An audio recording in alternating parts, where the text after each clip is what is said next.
ಉಳ್ಳಾಲದ Simon D'Souza ಅವರು ಮೀನುಗಾರಿಕೆ ಮಾಡುತ್ತಿದ್ದು, ಎಂದಿನಂತೆ ಸೋಮವಾರ ಸಾಯಂಕಾಲ ಮೀನು ಹಿಡಿಯಲೆಂದು ನೇತ್ರಾವತಿ ನದಿಯಲ್ಲಿ ಬಲೆ ಹಾಕುತ್ತಿದ್ದ ಸಂದರ್ಭ ಸುಮಾರು 7 ಗಂಟೆಯ ಹೊತ್ತಿಗೆ ಏನೋ ಒಂದು ಸೇತುವೆ ಮೇಲಿನಿಂದ ಬಿದ್ದಂತೆ ಸೈಮನ್ ಅವರು ಕಂಡಿದ್ದರು. ಅವರು ಹೇಳುವಂತೆ ಸೇತುವೆಯ 6ನೇ ನಂಬರ್ ಪಿಲ್ಲರ್ ಪಕ್ಕದಲ್ಲಿ ಮೀನು ಹಿಡಿಯುತ್ತಿದ್ದರು. ಮೇಲಿನಿಂದ ಬೀಳುವುದು ಇವರಿಗೆ ಕಾಣಿಸಿದ್ದು 8ನೇ ಕಂಬದ ಹತ್ತಿರ. ಸೇತುವೆ ಮೇಲಿನಿಂದ ಯಾರೋ ನದಿಗೆ ಹಾರಿದ್ದಾರೆ ಎಂದು ಸೈಮನ್ ಅವರಿಗೆ ತಕ್ಷಣವೇ ಅರಿವಾಗಿದ್ದು, ಕೂಡಲೇ ತಮ್ಮ ದೋಣಿಯನ್ನ ಸೈಮನ್ ಅವರು 8ನೇ ಪಿಲ್ಲರ್ ಬಳಿ ಬಂದು ಹುಡುಕಾಡಿದ್ರು. ಆದರೆ ಅಷ್ಟು ಹೊತ್ತಿಗಾಗಲೇ ನೀರಿಗೆ ಹಾರಿದ್ದ ಆ ವ್ಯಕ್ತಿ ಮುಳುಗಲಾರಂಭಿಸಿದರು ಎಂದು ಮಾಧ್ಯಮಕ್ಕೆ ತಿಳಿಸಿದರು.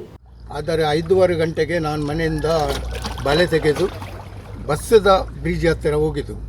ಆವಾಗ ಬಲೆ ಬಿಟ್ಟು ಆಗಿ ಮೇಲೆ ಒಬ್ಬ ಬಂದು ಲಾಗಿದ್ದು, ಹಾರಿದೆ. ಯಾರು ಅವನು ಗೊತ್ತಿಲ್ಲ ನನಗೆ. ಅಷ್ಟೊತ್ತಿಗೆ ನಾನು ಓಡಿ ಹೋಗುವಾಗ ಅವನು ಸುಮಾರು ದೂರದಿಂದ ಅಡಿಗೋದ ಸುಮಾರು ಹುಡುಕಿ ಎಲ್ಲ ಇದ್ದ. ನಾನು ಯಾರು ಸಿಗಲ್ಲ. ಮತ್ತೆ ಎಲ್ಲ ದೋಣಿಯೆಲ್ಲ ಬಂತು.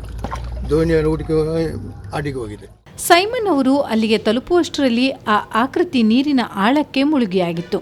ಹಾಗಾಗಿ ನಾನು ಅಸಹಾಯಕನಾದೆ ಎಂದು ಸೈಮನ್ ಅವರು ಬೇಸರದಿಂದ ನುಡಿದರು. ಸೋಮವಾರ ರಾತ್ರಿ 7 ಗಂಟೆ ಸುಮಾರಿಗೆ ಸೇತುವೆ ಮೇಲಿನಿಂದ ನದಿಗೆ ಜಿಗಿದ ಆ ವ್ಯಕ್ತಿ ಯಾರು?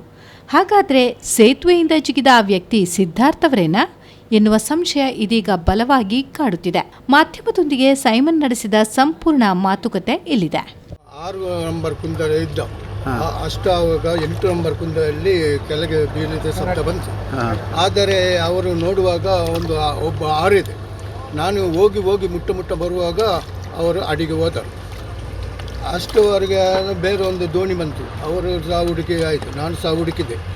ಆದರೆ ಇದೇ ಮುಂಚೆ ನಾನು ಇಷ್ಟೇ ಜೀವ ಬಚಾವ್ ಮಾಡಿದೆ. ಒಂದು ಪೊಲೀಸ್ ಅವರು ಹುಡುಗಿಯವರು ಹಾರಿದೆಲ್ಲ ಜೀವ ಬಚಾವ್ ಮಾಡಿದೆ.